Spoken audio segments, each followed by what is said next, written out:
I'm calling you Frank, but you've had other names since all this stuff went down. Yeah, I had several. So they give you a choice?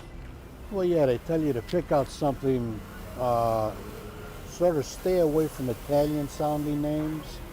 Try to stay away from your first name, and whatever you pick, they'll make a choice then. They'll go into their list of names and see if anybody else has that name, choose that name. So it's sort of like belonging to the Film Actors Guild. Can you tell me what one of your names was in the beginning? Or are you going to hold that I'm back? going to hold back. Okay. I didn't pick two of the names. My ex-wife did.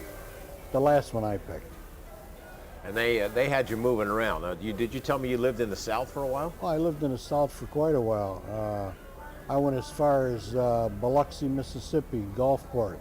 Lived in Texas, Virginia. Been all over the place. You must have stood out like a sore thumb in those places. Terrible, especially in Texas. Listen to the way I sound. They knew right away I didn't belong there. So you got to lie. Why are you there? I told them, well, I want you, my wife died in an auto crash and I had to go somewhere where nobody, I had to get away from the memories. So you become a liar. Basically, you wanted out of that thing as soon as you could get out of it, though, right? As soon as I got off of parole, I was out of there. As a matter of fact, I wrote a note and I mailed it to the U.S. Marshal, the inspector, and told him that by the time he got this letter, I'd be long gone. Were they mad at you for that? No, they weren't mad at me. That was my choice. That was my choice. They had give already... you $1,100 a month. How do you live on $1,100 a month? And wow. And were they done with you by that point? I just got done off. They actually were never done. They're never done with you, the government. But I was off of parole, so that now I was able to do what I wanted to do.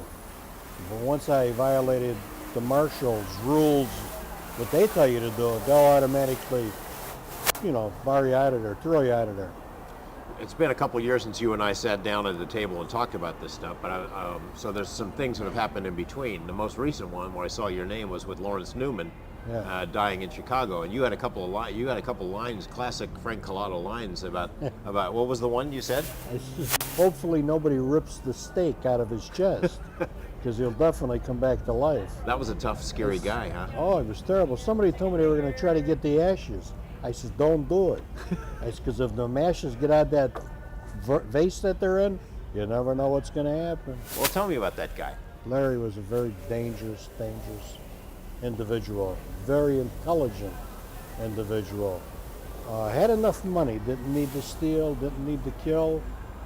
I think he used to get about $7,500 or $10,000 a month from the trust fund his father set up for him. He was just very, very ruthless. But he listened to me up until a certain point. He killed people because he liked it? I think I read something like that. I wouldn't say that he liked it. He didn't like to be talked down to, belittled, and stuff like that would anger him. Whereas most people could turn their cheek on somebody on an insult. No, he would just sit there and think about it until he'd come up and want to kill you. I read the thing about the bar where they thought he felt he was shortchanged by the bartender. Yeah, he told me the story on that. He said he went out and bought a shotgun, went back. He tapped the one guy in the shoulder. The guy was ringing up the register. The guy turned around, he shot him in the head, shot the brother at the end of the bar. Or the waitress come out and he shot her and walked out. And then he had a gun battle with the cops when they were looking for him, and he surrendered, What did he do for you guys in Las Vegas? He muscled bookmakers. Do a little burglaries. He was too big.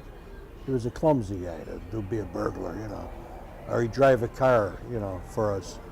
But we send him to, say Tony would say, hey, Frankie, I got a guy that's operating book in town. And I want this guy to run to his boss, so his boss runs to me. And now we got a piece of that action. He said, send the big guy there, Lurch. And I said, because Lurch would scare anybody. So I'd send Larry there with a couple other guys like Leo and Ernie. Well, that's an ugly sight to see the three of them come to your door, And they done it to about 3-4 guys, and it worked out the way Tony said. Their bosses, these guys would cry to their bosses in another state like New York or Florida, wherever their bosses were from. They'd reach out for Tony for help, and Tony'd say, yeah. And then they tell Tony, voluntary, we'll take care of you, we'll cut you in. It worked out. You called him Lurch. His hands, I guess, were so big you couldn't. He was like that show, Lurch, Yeah. and he had huge hands. He was a big man. This guy used to do 1,000 sit-ups a day. I was in the penitentiary with him. I used to watch him. His stomach was like a washboard. I mean, he was a big guy. I guess at the somewhere along the line, we've got an interview with him on camera that somebody in Chicago got, where he was bad mouthing you. You were never there. You didn't see any of this stuff. Who, Larry said that? Yeah. He's supposed to say that. Yeah. What else is he going to say? He's just like any lawyer or Oscar Goodman. They're going to say that. What else are they going to say? They got to talk down to me, talk bad about me. Probably do the same thing if I were in their shoes. And is it true that Tony was, Tony wasn't scared of many people, like you weren't scared of many people, but that Tony was spooked by that guy? Well, I can tell you, one conversation I had with Tony about that, and he told me, so listen, whatever you do, don't get that big guy mad at us. Just treat him like a man at all times. This guy's a lunatic. He says he will kill us with no problem at all. He says, I said, don't worry about him. I got him under control. He said, I'm telling you. He said, I don't want no problems with this guy. And did you have him under control? Did he report I'd to say, you? yeah, Larry listened to anything I said. If I said go kill him, he'd kill him. Anybody. But one time I scared Larry. I snuck up on him, and he jumped back, and he looked at me. And I said, what the fuck's the matter with you? I ain't going to hurt you. And he said, no. He says, you never know. You never know who could do something to you. He said, man, I want to tell you something. Don't ever ask me to kill the little guy. He said, I won't do that. I was shocked. I wonder why. He said, but anybody else? He said, I'll take them apart. No kidding. That's the truth. How many times did you testify? How many guys did you help? I don't know. A bunch? A bunch. I mean, I've been to a lot of trials. I've been to the President's Commission. I've been to all of these gaming commissions. I've been to New York. I've been to Florida, Chicago, Las Vegas. I can't put a number on it. You've put away a lot of your former associates. I think I put away quite a few, yeah. And they probably come at you with the same stuff every time, the same kind Oh, of absolutely. They'll call me anything under the sun, which I would do also if I was sitting in there in that chair. That's what they're supposed to do. Tell me about the book. When we spoke in 2002, you were already working on it. What's the status of this thing? When's it going to come out? This book should be out probably in May, the beginning of May. It's going to be a very, very good book. It's a tell-all. If you think you listen to the stuff now, when you read the book, you'll really be shocked. You had told me back then that you probably had knowledge of more than 30 murders. And Yeah. Are you naming names in this thing? I named names of about, I don't know, it could be anywhere from 36 to 50 guys I know that were murdered by our friends, and they were our friends that got murdered. So, and they were all killed for different reasons by different guys. The guys who killed guys got killed by other guys. So I'd say 95% of these guys are all dead anyway. Is there a point beyond which you won't go? Like, hey, I'm not going to tell what I know about this guy because he never did anything bad to me, and I'm loyal to him, kind of a thing like that. No. No, you're still. I can't. I'm as much as I'd like to. You got to remember, I got this immunity, and the first time I'm caught lying, I'm in trouble. So I got to. I mean, that's the only thing I could say. The book comes out in May, and it's going to get a lot of attention. Do you worry that means that the life that you have now goes away? Absolutely, absolutely. I mean, will it happen? I mean, you'll have I to don't do TV. know. I don't know. I found out there's certain people now that know me in the community that I live in that found out about me through TV, and actually they like me more. It's strange, because they know that I'm a changed guy. I live a legitimate life. I don't harm nobody. They don't feel uncomfortable around me. As a matter of fact, they feel protected. Don't ask me why, but they feel protected around me. They like me. Is there anybody out there that still wishes you harm? Oh, absolutely. I imagine everybody that's going to be going to trial, and then some. So they could still reach out if they. I would believe so. Can you say whether you know if you'll be involved in that trial? I was told maybe a 50-50 chance. Or what could you say? Or if you don't want to go into that, we don't have to. I don't think I should go into that. All right. So your book coming out in association right at the same time period. I mean, it's not a coincidence. I didn't plan that. Yeah.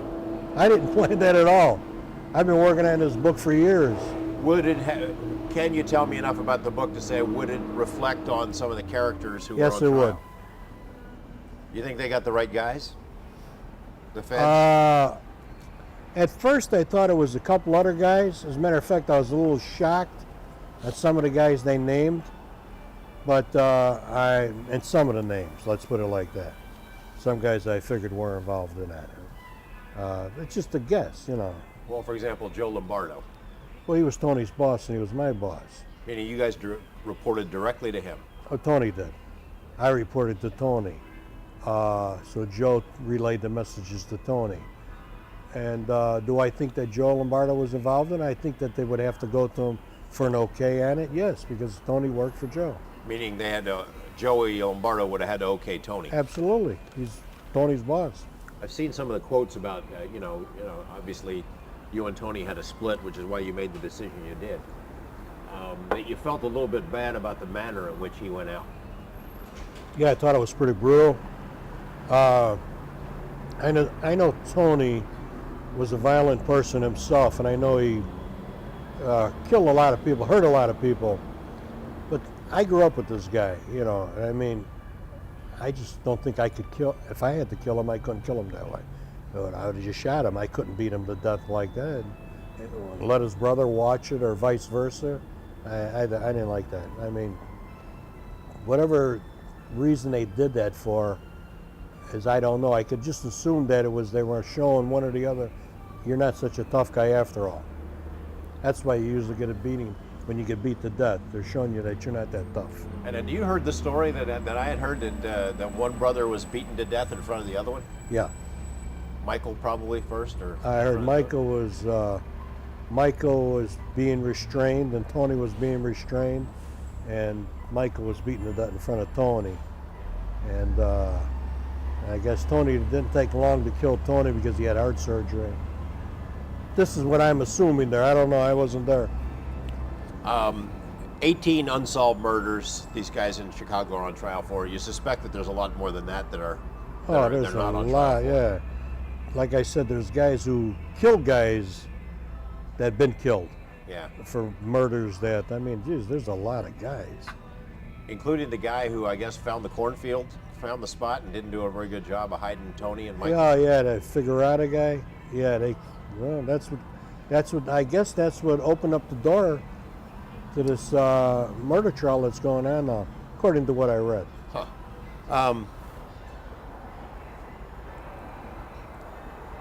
Is this the end of the outfit in Chicago? I would think it is the end. I don't think it'll ever be as strong and as organized as it was. I don't think that'll ever happen again. That's my belief.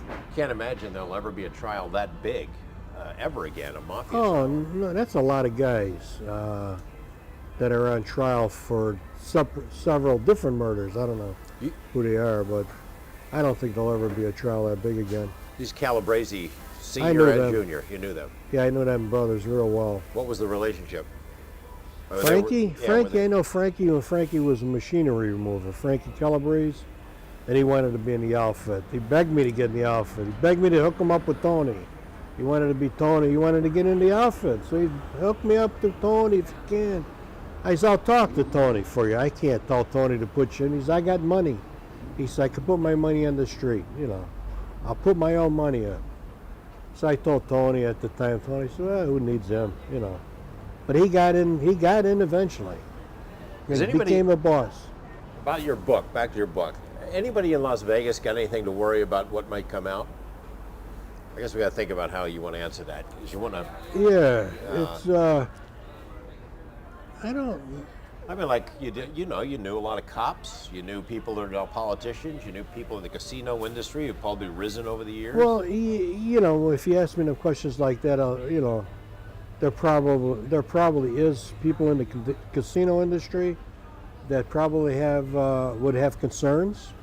I don't know if they're worried about indictments. I don't think it could happen. It was embarrassment. I would say embarrassment's one of the things. The police, no. In Chicago, maybe yes. And some of them are in jail already anyway. Yeah, this Harnhart guy, didn't he? Hanhart? Yeah, Hanhart. Harnhart, didn't he? He came after you. He was Testified against me, yeah. And there's a guy that's supposed to be our guy.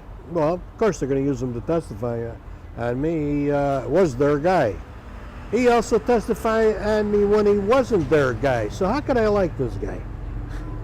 He was brought in when you're testifying against Tony. Right. He's brought in to counter your testimony. Yeah, to make it look like I was a nobody. Did you know he was on the payroll at the time? Yeah, I did. And how I knew that was Tony told me. Tony told me Hanhart's our guy. And I says, I started laughing. I said, our guy? He says, yeah, he's our guy. He says, you remember the time you pulled a jewel score in Chicago and Hanhart called you in? And he said, Frankie, I know you made that score. He said, I was shocked it was you. And I looked at him like, how in the hell would he hear that? Well, he had to hear it because it was an Alfred score. We were lined up. What about Oscar? I asked you this the last time. Has Oscar got anything to worry about? Nah, he's just a big mouth. I got nothing to say about him. Do you follow his exploits? Yeah, he's a flamboyant guy, and he's got the right job. He's got the right job. He likes everybody to see him and hear him. Yeah, he's got the right job. Yeah. You've been called a hitman, even by me. Do you think of yourself as a hitman? I mean, not really. I guess if you kill one person, you're a hitman. I don't think of myself as a hitman. As a kid, I used to think of as a hitman as a guy that just simply does that, goes around and whacks people in the head on orders. It's not like that.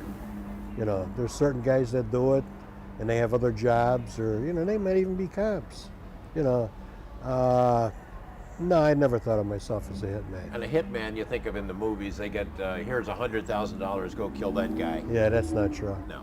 It's like you do your job, you had other things to do in the crew. What happens is the word slowly gets out that you are a hitman, and people treat you a lot different. Better? Oh yeah, they don't want no problems, because they don't know if you're going to whack them or not. So they try to remain on your good side, because what goes around comes around. I know your involvement in the listener thing. Is that the only one? No. There were other ones. Have you told? Do you talk about that? Yeah, in the well, book? I don't want to talk about them now, but they're in the book. They're in the book. Can you give me a number? No, I don't want to. Okay. All right. Well, the salesmanship. No, I understand. Let's see. There have been other books like this, former wise guys who tell all. What's different? How's yours different? I feel as though my book is honest. I'm right on the money and everything. It took a long time to put all this honesty together in this book. I don't think I put anybody down that shouldn't have been put down. I'm right on the money, and it's just an honest book. You have some help with it now, but you did the work. You did the legwork. I did the work, yes. And any interest in movie stuff? Well, that may come along and may not. It depends how interested the movie people are about it. Well, you're like the movie industry. You're a movie guy. Not really. Not really. Tell me this: in testifying and in writing this thing, is it partially for atonement of some sort? Money? No, atonement, clear your conscience kind of a thing. Well, there's a lot of that in there. I want to set the record straight. I really want to set the record straight on a lot of things, people. So I think that's probably about 90% of it, setting the record straight, because everybody hears different stories. I've heard so many different stories about me and the Hole in the Wall gang. I mean, it's a joke. So I want to set all of that straight. Is it you have a clear conscience, though? Absolutely. Yeah. I'm not lying in this. I remember you, we talked before, partly you kind of missed those days a little bit. I grew up in them days. It's something that you just don't shake. It's very hard, and I do miss them days. But I'm glad I'm in this situation than in that situation. If you had stayed in that life. I'd have been dead or in prison. One of the two. Take your choice. I don't know. But I mean, do you believe that you had not much of a choice in growing up in the circumstances you were in, that's where you ended up? I believe I made my choice because I liked the people I was hanging around with. I also had a lot of legitimate friends, but I also was lazy and I liked to make money. I thought was the easy way, which actually is the hardest way. It sounds like you're a much different person today, a completely different person. Well, thank you. I hope I am. Oh, no, I am. I am a much different person today.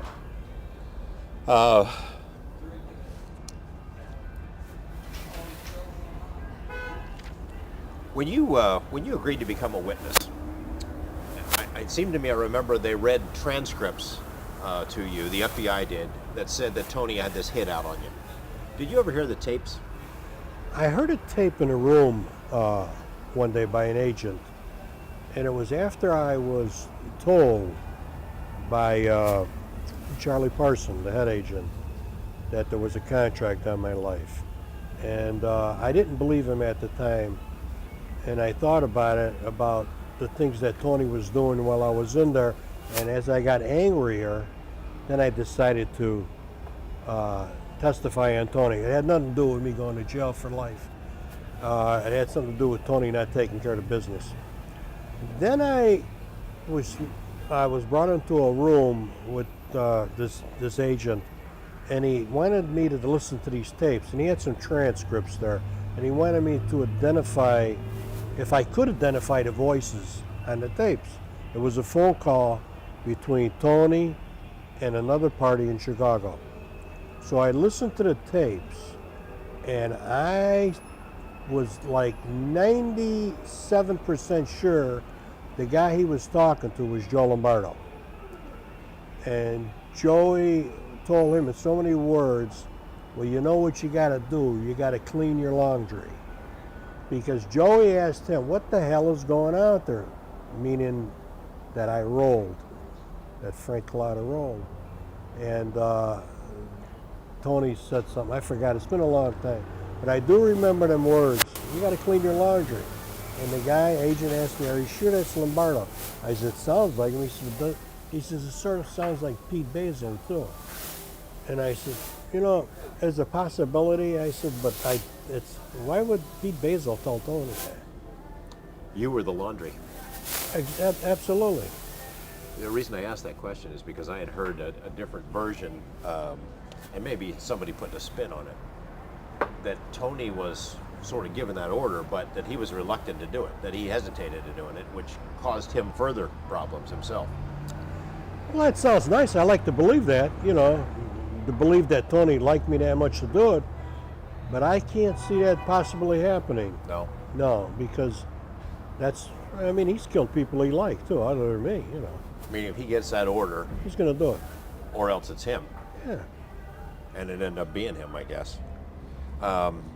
You ever heard of this, the name of this guy, Richard Kane? Yeah, I know him well. Scalzetti was his real name? Scalzetti. Scalzetti. He was Sicilian. Red hair, glasses, was with the state police. Or sheriff's department, I forgot what it was. There's an ex-Chicago cop named John Flood who lives in Las Vegas now. Yeah. He's writing a book about this guy, and he tells stories about he was a pretty bad hombre, bad character. He's a head man.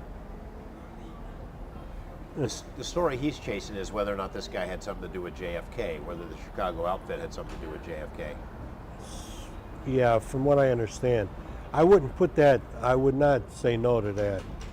I was locked up with this guy, and this guy worked right for Sam Giancana. Yeah. And we were in a county jail together for like 9 months. And most tough guys in jail aren't tough anymore. Let me put it like that to you, and especially if they don't have a gun in their hand. But he was a very quiet, reserved guy, and I knew that he was close with Sam.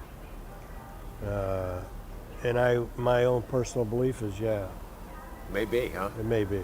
So you would hear those, without identifying exactly, but that the Chicago group had something to do with He it. was a feared guy. This guy, before I met him, I know one particular time that Willie Dodano, it's called Willie Potatoes, we pulled a bank robbery, and a portion of the money, we had to dump it somewhere because the cops were chasing us.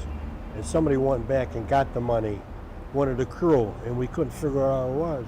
So Willie Potatoes got this cane to do a lie detector test on all of us. And the guys were really nervous. And one of the guys, Guy Mandola, come up negative. He's gone. I guess. I had nothing to do with it. But he got shotgunned down. Back to the idea of JFK, a lot of different theories.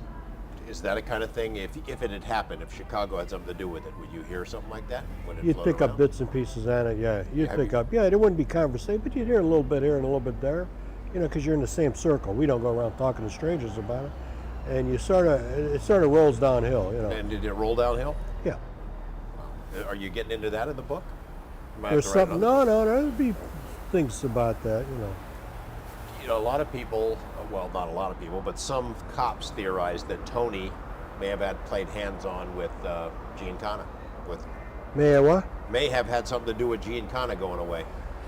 Well, there has been stories about that, and Tony never told me he did. He wouldn't have. He wouldn't tell me, hey, he killed someone. He wouldn't do that. Did you ever meet Johnny Roselli? No. You know who he is now. Yeah, the guy they cut up and put in the drums. Johnny in a drum. Yeah. He was sort of like the ambassador, I guess, for a long time. Yeah, he was, but he was, not big in my eyes, but he was a big guy, Well, tell me something more about the book and why people need to have this thing. Well, they want to know about the real truth, truth. I don't even know how to say it. Read the book, and you'll know what's going on. One other question. This is about your personal life. You've had some tragedy in your personal life. Yes. And you come back and forth in and out of Las Vegas. Yes, here I and do. there. And you had to go back for something pretty bad. Yeah. Well, why I go back in and out of town right now is I go visit my granddaughter's grave. My granddaughter recently died about a little over a year ago in Las Vegas at 19. We put a liver in her. She had a liver transplant when she was 10 years old. And she lived fine for 18 and a half of them years. And then her liver count was going bad, so they had to take another biopsy. And it showed that her T count was bad. And she started getting reactions from that. And we rushed her back, my ex-wife rushed her back and forth to the doctors, the hospital. Very difficult to get in them hospitals. They got 10-hour waiting, emergency. You got a kid there that's a special patient with a liver. So finally, we were able to get her in one of these hospitals after she was released from one without the proper diagnosis of her, to this St. Jude's or St. Rose. And she remained in there 2 weeks. They could not figure out her problem. All the while she had little blood clogs on her lungs. And she actually died when we had her life flight at the UCLA, and she died there in front of my daughter and I, as they took her out of the ambulance into UCLA from a massive heart attack due to the blood clog in her upper leg, because they never could detect that. She didn't have the proper socks. You're supposed to put the proper socks on from nylons or something, and give her something for her blood thinner. They didn't do none of that. And they actually let her lay there for 2 weeks and die. She code blue twice in that hospital, twice. And the third time she code blue, she died at UCLA. You told me off camera that if this had happened, that she'd received that kind of treatment in the old days. I'd have went there and killed everybody in the hospital that had something to do with her. And that is a fact. That kid was my heart. Are you ever tempted to do what you used to do, to treat your problems with that way? No, not no more. But if it was the old days, it'd be a different story. Not no more. And do the feds, do they keep a keep a line open to They you? know where I'm at all the time. All the time. They may say they don't. Shit, that's bullshit. They know where you're at. You got to worry about them leaking it out to somebody, don't you? Can't worry about anybody. You never know. You know, today they could be your friend, tomorrow they could be your enemy. Prosecutors the same thing. You might be a prosecutor today, tomorrow I might be a lawyer like Oscar. Who the hell knows?